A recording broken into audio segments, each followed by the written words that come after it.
नमस्कार दोस्तों, journey to success के इस नए एपिसोड में आपका स्वागत है। और आज हमारे साथ हैं निशा शर्मा, जो कि एक बेहतरीन एक्ट्रेस हैं और उनके बारे में आपको अभी हम और जानकारी जो देंगे। इससे पहले मैं आपको बता दूं कि निशा जी दिल्ली से हैं और दिल्ली से आज वो 4 साल के अंदर जितनी सक्सेस उन्होंने हासिल की है शायद दिल्ली के किसी कलाकार को नहीं मिली है। तो आइए सबसे पहले आपको मिलवाते हैं। निशा जी, सबसे पहले तो दिल्ली 19 के स्टूडियो में आपका स्वागत है। आज आप आए हमारे स्टूडियो में, आपका बहुत बहुत धन्यवाद। एक तो क्या कहेंगे आज जब दिल्ली के अंदर आप वापस आए हैं और आज इस मुकाम पर आप पहुंच चुके हैं, तो सबसे पहले दर्शकों को इससे क्या कहेंगे? इस मुकाम तक पहुंचने में बहुत मेहनत लगती है। बहुत कहना आसान होता है कि 4 साल लगे, लेकिन 4 साल में बहुत मेहनत लगी है मेरी इसमें।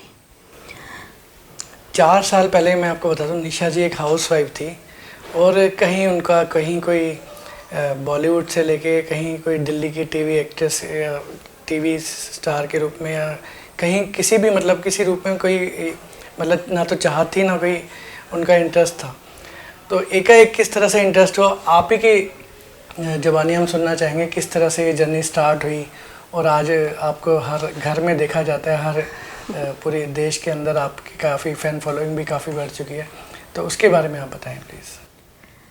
इस लाइन की तो बहुत दूर की बात है, मुझे घर से ही ज़्यादा निकलना नहीं आता था, क्योंकि एक्चुअली थोड़ा पढ़ाई नहीं करी मैंने उस टाइम पे। तो एकदम से मैरिज हो गई, तो उसके बाद हस्बैंड ने इतना नहीं किया कि बाहर नहीं जाना। जिस कल्चर में मैं गई कि निकलना नहीं आपको बाहर, बहुएं घर पे ही अंदर रहती हैं, अच्छा रहती हैं। 1-2 बार मैंने बोला भी कि उनकी तबीयत ख़राब होती थी तो मैं भी कर लेती हूँ, बट उन्होंने बोला नहीं, तुझे घर सिर्फ रोटी पकानी है। और मुझे ना मेट्रो में बैठना आता था, ना मुझे कहीं जाना आता था। फ़्लाइट तो बहुत दूर की बात हो जाती है। कुछ मुझे कुछ नहीं करना आता था, बस मेरे को जहाँ है कि अपने हस्बैंड के साथ ही जाना है मुझको। तो एक बार उनकी डेथ हो गई जब, तो 2016 में। तो फिर यही था कि कैसे निकलेंगे, कमाएंगे, करेंगे। जॉब में आ गई, जॉब बहुत सारी करी, बहुत सारी छोड़ी, क्योंकि जब आप पढ़े लिखे नहीं होते तो आपको प्रॉब्लम्स लेडीज़ को और ज़्यादा हो जाती हैं। फिर मैं एक इवेंट के थ्रू जॉब ही मांगने गई थी, मुझे नहीं पता लगा था। तो वहीं पे जॉब मांगते मांगते मैं एकदम से इस लाइन में आ गई। मुझे पता ही नहीं लगा कि मैं कब आ गई। मुझे खुद को नहीं पता था कि मैं कैमरे के आगे खड़ी होके एक मूवी के लिए मैं आ गई हूँ यहाँ पे, मुझे नहीं पता लगा।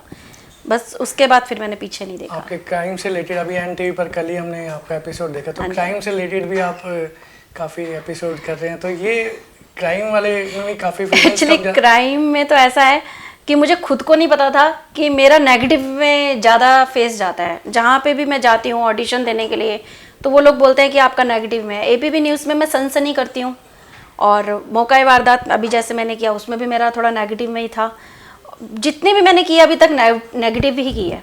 लेकिन ऐसा नहीं है, जो मेरे एल्बम सॉन्ग आते हैं वो बिल्कुल ही बेचारी, रोने वाले, वो सब चीज़ें उसमें मैं बिल्कुल डिफरेंट होती हूँ।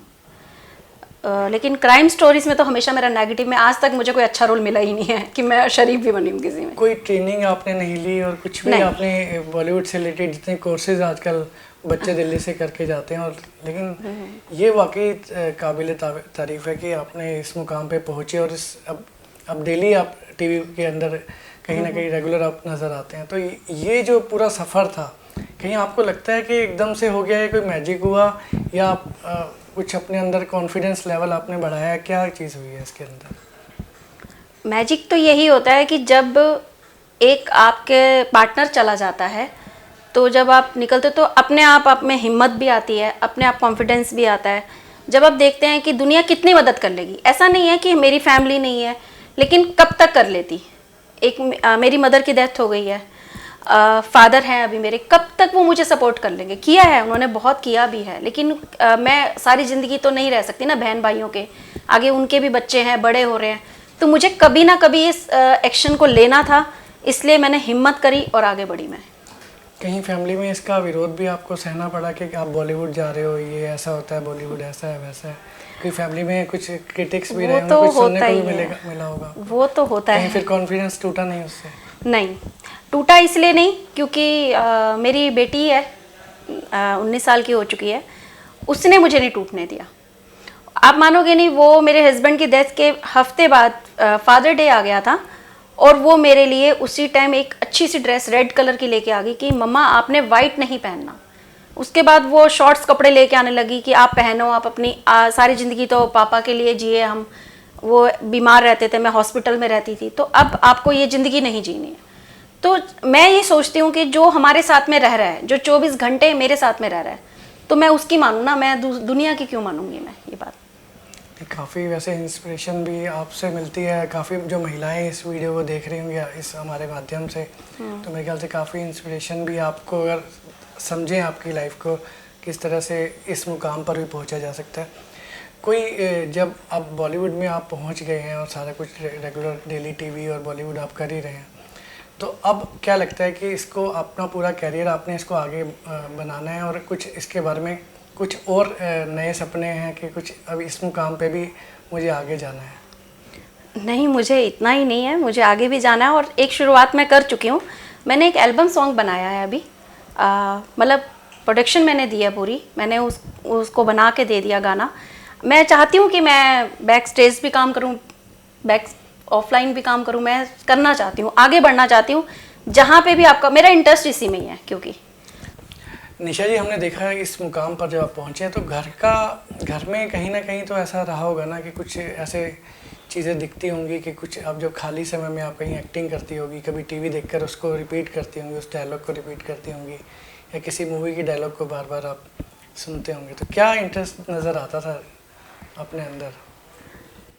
घर में तो यही था, बचपन में बस ये था कि अपने आप को मेंटेन रखने का बहुत वो था, अच्छा कपड़ा पहनना है, कहीं पे भी जाना है तो मतलब अच्छा परफेक्ट होना चाहिए, मेकअप होना चाहिए।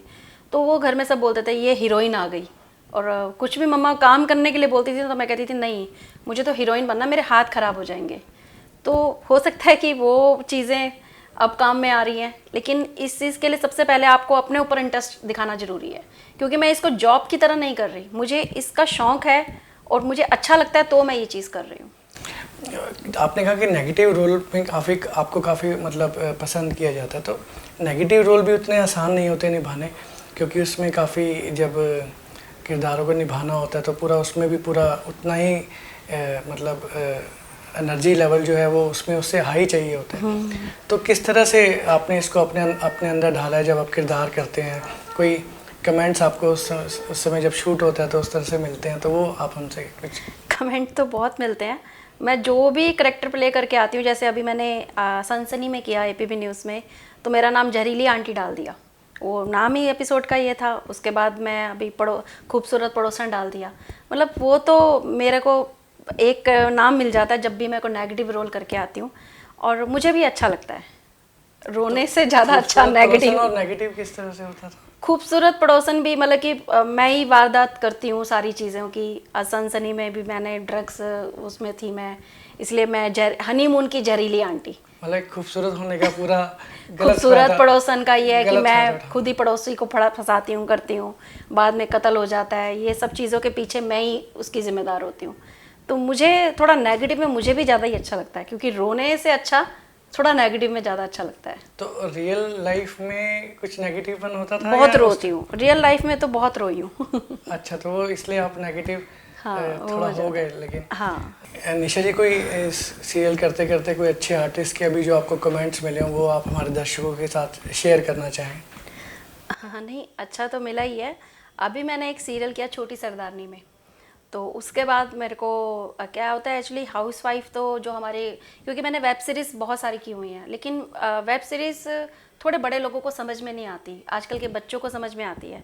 लेकिन जब से मैंने छोटी सरदारनी सीरियल किया, जब घर घर में मैं आ गई, तो लोग अरे वो जा रही है, अरे मैम थोड़ी फ़ोटो खिंचा लो, अरे मेरे बच्चे के साथ खिंचा लो। तो वो चीज़ें अच्छा तो लगता ही, हमें कोई पीछे से आवाज़ मार के बोले कि आप छोटी सरदारनी वाले हो ना, या मिलन गाबा के साथ जो मैंने सॉन्ग किया आप वो वाले हो ना, तो वो तो अच्छा ही लगता है। कमेंट तो रोज़ ही कुछ ना कुछ मुझे अच्छा सुनने को मिल रहा है, ऐसा नहीं है।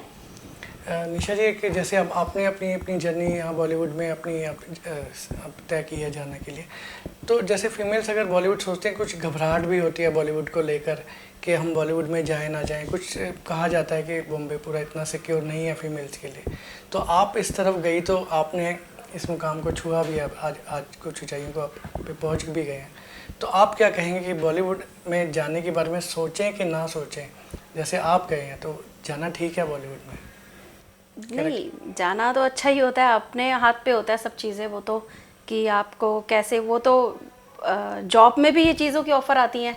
ऐसा तो नहीं है कि बॉलीवुड में ही आती है। आप लेडीज एक घर से बाहर निकलती है तो मेरे लिए तो तब भी ऑफ़र्स आई थी, और जॉब छोड़ने का भी यही मकसद होता था कि अब हर जगह पे आप मतलब ये चीज़ का इन्वॉल्वमेंट हर जगह पे लेडीज़ के लिए हो गया है।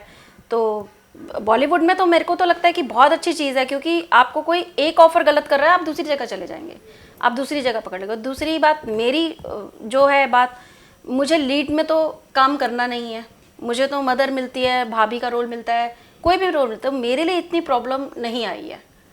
मतलब कह सकते हैं कि अगर अपना कैरियर बनाना चाहें तो हिम्मत है और कॉन्फिडेंस है तो बॉलीवुड को भी अपना कैरियर किसी भी एज में बनाया जा सकता है। हाँ, मैंने तो अपनी बेटी की जो था उसको प्रॉब्लम आती बेटी के लिए, क्योंकि वो फ्रेशर थी, लेकिन उसको इसलिए प्रॉब्लम नहीं आई क्योंकि उसकी मदर थी। तो वो अब जहाँ जाती है वो मेरी रेकमेंड से जाती है, तो वो भी सेफ़ है। ऐसा तो कुछ नहीं है कि ये लाइन ख़राब है, हम ख़राब हैं तो सब ख़राब है। आपके हिसाब से आप ये भी कहेंगे थोड़ा समय भी बदला है, थोड़ी अवेयरनेस भी बढ़ी है, थोड़ी वुमेन्स के अगेंस्ट सिक्योरिटी भी बढ़ी है, और थोड़ी आवाज़ भी अब सुनी जाती है। और बॉम्बे तो वैसे भी इस मामले में लड़की बहुत सेफ़ है वहाँ पे। यहाँ दिल्ली से अकॉर्डिंग तो दिल्ली में मैंने देखा है कि मेरे से ज़्यादा हिम्मत वहाँ पे लेडीज़ दिखा रही होती हैं। हम तो यहाँ पे कैब करनी है, ये करना है, वो करना है, वहाँ तो वो बसेस में रात को 11-11 बजे तक सर्वाइव करती हैं। तो आप जब कह रहे हैं तो हमारे चीफ मिनिस्टर साहब कहेंगे कि दिल्ली में ज़्यादा सेफ नहीं है आपके हिसाब से? तो नहीं, दिल्ली में थोड़ा सा हमें, कैब में तो ठीक है, हम आती हूँ मैं यहाँ पे भी रात के 2-2-2:30 बजे आती हूँ, लेकिन बॉम्बे में मैंने देखा कि लेडीज़ बस में आ रही हैं रात को 11 बजे। मैंने जो चीज़ वहाँ पे देखी है, यहाँ पे हम थोड़ा सा डर जाते हैं कि हम इस रास्ते से निकल रहे हैं, हाई ये थोड़ा सा रास्ता ऐसा है। वहाँ का मेरे को थोड़ी सेफ्टी ज़्यादा लगी है। लोग कहते हैं कि लाइन ऐसी है, लेकिन मुझे तो बॉम्बे इसके लिए लाइन के लिए बहुत अच्छा है, ऐसा तो नहीं है कुछ भी। आज आप जैसे आप बता रहे हैं कि बेटी के लिए, कैरियर के लिए भी, और अभी आप डेडिकेटेड हैं, उसके लिए भी सोचना है और अपने लिए भी सोचना है, तो दोनों को लेके आप अभी चल रहे हैं और इस राह पर आप जब चल रहे हैं तो अभी कितना आप अपने आप को मतलब सेटिस्फाई मानते हैं कि आज जहाँ मैं हूँ वहाँ मतलब आप अपने आप को सेटिस्फाई समझ रहे हैं कि हाँ मैं ठीक है, धीरे धीरे और आगे बढ़ना है? नहीं नहीं, मैं अभी तो बिल्कुल, मैं तो अभी सोचती हूँ कि शायद मैंने अभी शुरुआत करी है, क्योंकि अभी तो जब तक पूरे आपको लगता है कि आप पूरा दुनिया ना आपको जाने, हमें तो उस स्टेज पे जाना है। मैं तो इसमें बिल्कुल नहीं हूँ कि मेरे को तो लगता है कि अभी मेरी शुरुआत हुई है, अभी तो मैं सीख रही थी, एंट्री तो अब हमारी हुई है, अब कहीं पे 4 लोग जान रहे हैं। मैंने भी जब आपका प्रोफाइल देखा था तो मैं भी बड़ा प्रोफाइल था, क्योंकि इतने शॉर्ट पीरियड में आपने इतनी जल्दी अपने इस मुकाम पे पहुंचे और अपने फेस को बनाया, तो मेरे ख्याल से कहीं दूर नहीं है 2 हिट फिल्में आपको मिली, और शायद हम भी नहीं, मेरी मूवी आ रही है आज जो हम बात कर रहे हैं आपसे, तो हम भी कह सकेंगे कि निशा जी हमारे स्टूडियो में आए थे और एक बड़ी अच्छी नहीं, मेरी मूवी आ रही है एक जरीन खान की, पताल पानी। राजेश शर्मा जी हैं उसमें, अली असगर हैं, करण वोहरा हैं, और जो उनके प्रोड्यूसर हैं पंचम सर, बहुत ही नाइस पर्सन है वो। मैंने उनके साथ मुझे काम करके मेरा फर्स्ट नहीं, उसमें नेगेटिव नहीं है मेरा, उसमें एक सस्पेंस है, हम सभी एक ही कैटेगरी के हैं, बहुत अच्छा है। लेकिन जो सपोर्ट मेरे को पंचम सर ने दिया है वो मेरे लिए, क्योंकि एक बॉलीवुड में एक घबराहट होती है हमारे जाने से ना, लेकिन उन्होंने मुझे बिल्कुल रिलैक्स रखा कि आप बिल्कुल घबराना नहीं है, जैसा उधर शूटिंग करते हो वैसे यहाँ करना है तुमको बस। तो वो मूवी अभी मेरी अक्टूबर या नवंबर में आ जाएगी। हमको भी इंतज़ार रहेगा, हम भी सिनेमा हॉल में ही देखने जाएंगे शायद, तब तक तो खुल जाएंगे। तो निशा जी, सीरियल्स का जैसे अब होता है कि एक के बाद एक और एक के बाद एक, तो अभी आप चूज़ कर रही हैं कुछ, या अभी इसमें? नहीं, सीरियल तो अभी एक्चुअली क्या है, आ भी रहे हैं, लेकिन ऑफर अभी थोड़ा सा क्या है, ये बीमारी की वजह से, कोरोना की वजह से थोड़ा सा लोग नए एंट्री अभी थोड़ी सी कम हो रही है या क्या है, तो सीरियल की तरफ इतना अभी नहीं हो पा रहा। काफ़ी कम 1.5 साल में प्रोडक्शन मूवी मिल जाती है, वेब सीरीज मुझे, या वैसे एल्बम सॉन्ग तो काफ़ी मिल ही रहे हैं मेरे को, ऐसा तो कुछ नहीं है। अभी सीरियल में थोड़ा सा एंट्री करना थोड़ा सा वो हो रही है, प्रॉब्लम हो रही है, क्योंकि वो लोग नए लोगों को नहीं ले रहे हैं, और शूटिंग हो भी कम रही है हर जगह पे। अभी ये भी हमने करी है तो बहुत मुश्किल से करी है, छोटी सरदारनी में जो करी है वो भी काफ़ी, उसमें भी प्रॉब्लम्स आती हैं। दिल्ली में होता है ना, जिनसे आपकी सहेलियाँ होती हैं अड़ोस पड़ोस की, और कुछ स्कूल फ्रेंड्स भी होंगी, तो उनके क्या व्यूज़ रहते हैं अब आपको लेके? जो पड़ोस में तो आपसे सिर्फ ऐसे ही करती होंगी कि बच्चों के बारे में डिस्कशन, अब आपको देखती हैं जब टीवी पर? नहीं, एक्चुअली वो तो खुशी होती हैं और वो बोलती हैं कि भाभी कहाँ हम वहीं रह गई हैं, घर के काम करती हैं और कहाँ आप। एक्चुअली उन्होंने मेरे को कभी इस गेटअप में देखा नहीं था और हमारा भी वही 4 लोग जहाँ औरतें बैठ जाती हैं, बुराई करनी, ये करना, मेरी भी थोड़ी सी वही चीज़ें थी। तो अब कुछ तो वो बोलती हैं कि टाइम नहीं होता भाभी आपके पास, अब नहीं बैठती हैं हमारे पास या क्या है। तो लेकिन वो खुश बहुत होती हैं, ऐसा नहीं है मेरी फ्रेंड्स कोई भी चिढ़ती है मेरे से, ऐसा कुछ नहीं है। वो बहुत खुश होती हैं कि इसने बहुत अच्छी एक लाइन ले ली और आगे चली गई है। निशा जी, अब तो आपके साथ एक सेलिब्रिटी का टैग भी लग गया और काफ़ी जगह आप एज ए चीफ गेस्ट रहते हैं, कई आप उसमें एज ए सेलिब्रिटी जज भी रहते हैं कुछ इवेंट्स पर, फैशन शोज़ में। तो किस तरह का आप का वहाँ जो है वो तजुर्बा रहता है और किस तरह के आपको कमेंट्स, मतलब आप जो कंटेस्टेंट्स होते हैं उनको आप किस तरह के कमेंट्स आप देते हैं? वो मुझे सबसे अच्छा लगता है क्योंकि अच्छा लगता है कि आपको एक सम्मानित किया जा रहा है। जैसे अभी मुझे बहुत सारे अवार्ड्स घर में मतलब बहुत मिले हैं, तो वो चीज़ें तो अच्छा लगता है क्योंकि आपने जो मेहनत करी हुई है तो हमें तब लगता है कि हमें अब ये हमारी सफल है, हमने ये चीज़ करी है और इसका इनाम हमें इस चीज़ में मिल रहा है। तो मैं जाती हूँ मॉडलिंग के शो में, जजिंग में, सेलिब्रिटी में, बॉम्बे में भी गई हूँ मैं। तो वो चीज़ तो ज़्यादा अच्छी लगती है कि आपको कोई सम्मानित कर रहा है और ज़्यादातर कमिश्नर होते हैं, ऐसे होते हैं, वही हमें सम्मानित करते हैं, तो बहुत अच्छा लगता है ये चीज़ का। इतने सम्मान के बीच किसको आप मिस पाते हैं कि आज जब आपको सम्मान मिल रहा है और इस ऊंचाई पर है, तो किसको आप मिस करते हैं कि इस घड़ी में अगर आपके साथ और आपको इसमें वो देखते तो खुशी ज़्यादा होती? वो सिर्फ मैं अपनी माँ को ही करती हूँ क्योंकि मेरी मम्मा को सीरियल का बहुत शौक़ था। मेरी मम्मा हमेशा बोलती थी तू सीरियल में कब आएगी, और बेसिकली छोटी सरदारनी में कब आएगी। और जिस दिन मैं ये शूट कर रही थी, आप मानोगे नहीं, मैं बहुत रो रही थी उस टाइम पे। तो वो सब लोगों ने पूछा तो मैं एक बार उसको दिखा नहीं रही थी, तो मैं बोल रही थी कि मम्मा देखो मैं आ गई लेकिन आप ही नहीं हो इसको देखने के लिए। तो मुझे मेरी माँ का होता है कि मम्मी बोलती थी कि तू कब सीरियल्स में कब आएगी, तो माँ को करती हूँ। हस्बैंड तो हमेशा ही रहते ही हैं, हस्बैंड का तो कोई दर्जा कोई ले ही नहीं सकता, लेकिन जो माँ होती है, और माँ बाप ने ही मेरे लिए बहुत कुछ किया है। तो पापा हैं लेकिन पापा को इतनी समझ नहीं है, वो टीवी इतना नहीं देखते हैं, लेकिन जो मम्मी थी वो मुझे देख के बहुत खुश होती थी कि अच्छा ये इस पे आई, आज मेरी बेटी आई है। वो 4 जगहों पे सबको मोहल्ले में बता देती थी, तो वो उसको मैं बहुत मिस करती हूँ। शायद यही दोनों शायद ऊपर रहकर आपके जो आने वाली आगे जो सीढ़ियाँ हैं उनको शायद आगे ठीक कर रहे हो, उस राह के लिए आपके जितने कांटे हैं दूर कर रहे हो। नहीं, पापा हैं अभी। हाँ, तो मैं आपसे ये कहना चाहूँगा कि जो मेरा अगला सवाल ये है कि अब जब आप जैसे दिल्ली में सेलिब्रिटी जज भी रहते हैं और सब कुछ, आप काफ़ी इवेंट्स पर जाते हैं, काफ़ी कुछ मिला, अब क्या सोचते हैं मुझे क्या पाना है, और क्या मतलब एक चीज़ है जो आपको बेचैन रखती है और मेरे को लगता है कि इस मुकाम पर मुझे पहुंचना है? मुझे लगता है कि जो मेरे हस्बैंड जाने के बाद जितनी नेगेटिव बातें मैंने सुनी अपने बारे में और अपनी बेटी के बारे में, मैं उन सबको आज बहुत हद तक तो ले भी आई हूँ, ऐसा नहीं है, और आगे भी मैं उसको पॉजिटिव में ही लेके जाना था। क्योंकि ज़रूरी नहीं है कि आप पढ़े लिखे नहीं हो तो आप आगे नहीं जा सकते, या आप कुछ करके नहीं दिखा सकते, या हिम्मत नहीं कर सकते। तो मैं अपने साथ अपनी बेटी को भी लेके आई हूँ, तो इसका तो बहुत बड़ा एग्जाम्पल है कि मैं उसको बहुत आगे लेके जाना चाहती हूँ। जो मैं नहीं बन सकती, मैं उससे ऊपर उसको, अपनी बेटी को देखना चाहती हूँ। तो नेगेटिव को पॉजिटिव में करना है मेरे को, हर चीज़ को। बस आपसे जब दिल्ली के में कुछ लोग मिलते हैं, दिल्ली में जो फीमेल्स खासकर जब मिलते हैं तो पूछते हैं कि हम क्या करें, तो उनको आपका पहली सलाह क्या रहती है? पहली सलाह यही रहती है कि सबसे पहले पढ़ना ज़रूरी होता है, जो मैंने नहीं किया, और मेरे को उसकी वजह से जो प्रॉब्लम फेस करनी पड़ती है। जो पहली बार मैं फ़्लाइट में बैठी या कहीं बैठी, तो मुझे नहीं करना आता था कि कैसे करना है। तो वो तब लगता है कि काश पढ़ लिए होते हम। सबसे पहले तो पढ़ाई ही ज़रूरी है आपके लिए, चाहे आप कितने भी बड़े इंसान बन जाओ, लेकिन मेरे को लगता है कि लड़की के लिए पढ़ाई बहुत ज़रूरी है, और अंदर पढ़ाई से ज़्यादा कॉन्फिडेंस होना बहुत ज़रूरी है। अब मेरे अंदर चाहे नहीं है लेकिन अंदर कॉन्फिडेंस है, इसलिए मैं आगे चली गई। तो बच्चे को आपको हर चीज़ सिखानी चाहिए, हर चीज़ में जिसमें उसका मन है उसको सबसे पहले तो आप उसको आगे करिए कि क्या उसका मन है। तो आप बच्चों की बात समझिए, या जिसका भी जिसमें शौक़ है।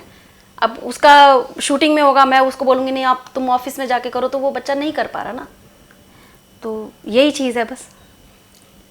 एक चीज़ जो आपको सबसे अब अच्छी लगती है आज जब आप इस मुकाम पर हैं, और जो आपको अच्छा लगता है और एंजॉय करते हैं उसे, वो आप हमसे शेयर करना चाहें। मुझे शूटिंग करनी ही अच्छी लगती है।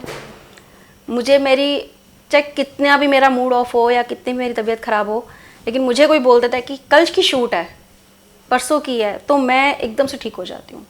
मुझे सबसे अच्छा लगता है, अपने काम से प्यार है बस मुझको। जितने टीवी सीरियल्स हैं वो तो 6-6 महीने तक लगातार शूट चलते रहते हैं। तो अब जब वापस दिल्ली आते हैं तो दिल्ली के अंदर अब घूमने फिरने का मन करता है, या फिर घर में रहकर ही समय बिताते हैं? नहीं, घूमने फिरने का तो इतना, जैसे अब जहाँ आते हैं तो हमारी मीटिंग्स चलती है कि यहाँ पे है इस चीज़ की शूटिंग है, या ऑडिशन है, या कुछ भी है, कुछ ना कुछ तो लगा ही रहता है। बट 2 साल से अभी हमारा घूमना फिरना भी बाहर कम ही हो गया। बाकी मुझे सबसे अच्छा अपनी बेटी के साथ ही लगता है, टाइम स्पेंड करो उसके साथ ही, जाओ कहीं पे भी जाओ। तो निशा जी, अब हम आपसे थोड़े से आपसे जीवन से ही जुड़ी बातें हम कर रहे हैं, तो छोटे छोटे सवाल जो मज़ेदार किस्से आपकी लाइफ के होंगे उन्हीं के बारे में बात करते हैं। सबसे पहले तो दिल्ली की कोई ऐसी चाट पकौड़ी गोलगप्पे की दुकान जो आप मिस करते हैं? मैं मिस नहीं करती, मैं खाती हूँ जाके। अभी भी जाते हो? हाँ हाँ बिल्कुल भी। हाँ, लेकिन उसमें एक प्रॉब्लम जरूर आती है। मेरे को तो Harinagar, Subhash Nagar near by Rajouri garden के ही मेरे को अच्छे लगते हैं, या सुभाष नगर के हैं, काफ़ी आउटलेट बहुत पुराना। और एक प्रॉब्लम आती भी है, कई लोग बोलते हैं हम तेरी वीडियो बना रहे हैं, हम बता देंगे कि तू यहाँ पे देख गोलगप्पे खा रही है। मैं बता दो, आप जो मर्जी बता दो, मुझको तो खाना है यहाँ पे। बट कोई एक आर्टिस्ट जिसको आप काफ़ी अपनी, जब आप इसमें बॉलीवुड नहीं गए थे, आप देखते हो और आज भी काम करने का मन करता है उसके साथ, फेवरेट जो आपके एक्टर हैं? मुझे तो करीना कपूर ही अच्छी लगती है। और कोई एक मूवी मिलेगी तो उनके साथ उनको बताओगे कि आप? बिल्कुल, मुझे तो शुरू से ही उनकी एक्टिंग, ज़रीन और खान के साथ तो आपने किया। ज़रीन खान तो बहुत सुंदर है, बहुत अच्छी है, उनका नेचर बहुत अच्छा था, वो अपनी जगह पे थी। करीना को मिलके आप ही बताने वाले हो कि? हाँ, मुझे करीना कपूर अच्छी लगती है। करीना जी अगर सुनेंगी तो काफ़ी खुश होंगी। और दूसरी बात है, कौन सा आपको जो सीरियल है, टीवी सीरियल जिसको आप रेगुलर वॉच करती हैं? जब ये रिश्ता क्या कहलाता है, तब छोटे से हम कुछ ज़्यादा बड़े, मेरी नई नई शादी हुई थी उस टाइम पे शायद से, तब से देख रही हूँ। मुझे ये रिश्ता कहलाता है कि उसकी जो थी, टीवी के तो आप मतलब फैन रहे होगे सारे? मुझे भी सीरियल का ही शुरू से शौक रहा था, मूवी तो का तो मतलब एक्टिंग क्लास थी। हाँ, सारे सीरियल देख देख कर आप एक्टिंग करते अच्छा लगता है सीरियल्स में देखना। मेरे को सीरियल्स में काम करना मुझे बहुत अच्छा लगता है। ये तो हम जाने गए कि अब बॉलीवुड की तरफ आप बढ़ ही चुके हो, और आने वाले समय में और कई हिट फिल्में में आप सब देखेंगे कि एक अच्छे किरदार के रूप में निशा जी को। और अंत में हम आपसे जानना चाहेंगे कि 2 शब्द उन बच्चों के लिए भी जो दिल्ली से, आप दिल्ली से ही हैं क्योंकि दिल्ली से जो जाते हैं, उनके लिए 2 शब्द क्या कहना चाहेंगे? और आपके जो फैंस हैं जो आपको देखते हैं, आपको पसंद करते हैं, तो उनके लिए 2 शब्द निशा जी के। दिल्ली के बच्चों के लिए तो मैं यही कहूँगी कि लगता है हमें कि हम इसमें काम कर रहे हैं, हमारा नाम है, हमारे पास पैसा है बहुत, लेकिन स्ट्रगल भी बहुत है। और इसमें बच्चों को थोड़ा अपने पेरेंट्स की एडवाइस से ही यहाँ पे आना चाहिए। मेरे साथ तो मेरी बेटी है मेरे साथ में, तो मैं उसको सपोर्ट कर रही हूँ, लेकिन जब इस लाइन में नहीं होते तो आपको बहुत प्रॉब्लम्स भी फेस करनी पड़ती है। तो अपने माँ बाप से बिना पूछे या भाग कर या ऐसा कुछ नहीं करना चाहिए। और अगर आपका ये मन है तो आप अपने पेरेंट्स को भी मना सकते हैं कि आपका मन ही यही है, तो आप मनाइए और तब इस लाइन को ज्वाइन कीजिए। आप आपके फैंस को क्या कहेंगे कि आने वाले प्रोजेक्ट्स के बारे में, और जो आपको लाइक करते हैं काफ़ी? आने वाले मेरे प्रोजेक्ट्स तो बहुत सारे हैं, बट वही बात है, अभी रुके हुए हैं सब, बता तो नहीं सकती आपको मैं, बट काफ़ी अभी मेरे पास ऑफर्स हैं। पिक्चर अभी बाकी है मेरे दोस्त। अभी क्योंकि जब तक हाँ, वो जब तक चीज़ें, जब तक ये ठीक नहीं होगा सब कुछ, तब तक वो शूटिंग रुकी हुई है। हम भी यही कहेंगे, पिक्चर अभी शुरू है, पिक्चर अभी बाकी है मेरे दोस्त। तो निशा जी तो अभी स्टार्ट ही किया निशा जी ने, तो काफ़ी अच्छे कैरेक्टर्स आपको आने वाले समय में देने वाले हैं निशा जी, ये तो वादा है आपका? हाँ जी, हाँ जी। तो बहुत बहुत धन्यवाद। आज आपसे हमने आपको रूबरू कराया। आने वाले समय में भी हम आपको, जब भी आपसे मौका मिलेगा दोबारा बातचीत का, तो आपको हम रूबरू कराते रहेंगे। बहुत बहुत धन्यवाद निशा जी, दिल्ली 99 से बात करने के लिए और समय देने के लिए। Thank you.